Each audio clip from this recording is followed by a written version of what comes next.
અમદાવાદમાં જીટીયુમાં વિદ્યાર્થી યુનિયન હવે મેદાને આવ્યું છે। સિવિલ એન્જિનિયરિંગમાં સેમ 7ના પેપરને લઈને વિવાદ થયો છે। ગત વર્ષનું બેઠું પેપર આ વર્ષે છાપી દેતા વિરોધ થઈ રહ્યો છે। એબીવીપીના કાર્યકર્તાઓએ વિરોધ નોંધાવ્યો, સૂત્રોચ્ચાર કરીને ઉગ્ર વિરોધ નોંધાવવામાં આવ્યો છે।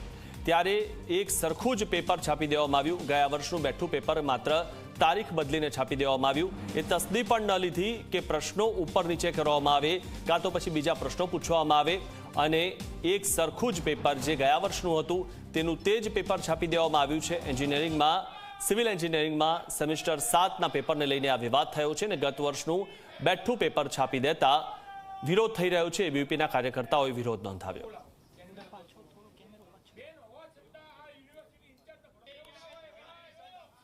રોજ જ્યારે સેમેસ્ટર 7ની અંદર સિવિલ એન્જિનિયરિંગની અંદર આ ગુજરાત ટેકનોલોજીકલ યુનિવર્સિટી જે ટેકનિકલ હોવાના તાઇફા કરી રહી છે એના દ્વારા આજે જે 2024માં જે પેપર પૂછવામાં આવ્યું હતું એનું એ જ બેઠું પેપર 2025માં ફરીથી પૂછવામાં આવ્યું છે અને ઉલ્લેખનીય છે કે એમાં પ્રશ્ન ક્રમાંક પણ બેઠા એના એ જ હતા અને એ વિષયને લઈને આજે અખિલ ભારતીય વિદ્યાર્થી પરિષદના કાર્યકર્તાઓ અહીંયા આગળ માંગ કરી રહ્યા છે અને અમે માંગ કરી છે કે આની અંદર જે પણ લોકો સંડોવાયેલા છે એના ઉપર એક ઉદાહરણ સેટ થાય એ પ્રકારની એક એના ઉપર કાર્યવાહી કરવામાં આવે અને આની અંદર જે મોડરેટર સિસ્ટમની જે વાત છે અમે ખાલી માત્ર સમસ્યા નહીં પરંતુ સમાધાન લઈને આવ્યા છીએ અને સમાધાનની રૂપે અમે માંગ કરી છે કે અલગ અલગ જે 11-12 સાયન્સની અંદર બોર્ડની પરીક્ષાની અંદર જે પ્રકારે મોડરેટર સિસ્ટમ અહીંયા આગળ લાગુ કરવામાં આવે છે એ જ પ્રકારે ગુજરાત ટેકનિકલ યુનિવર્સિટીમાં પણ મોડરેટર સિસ્ટમ લાગુ કરવામાં આવે।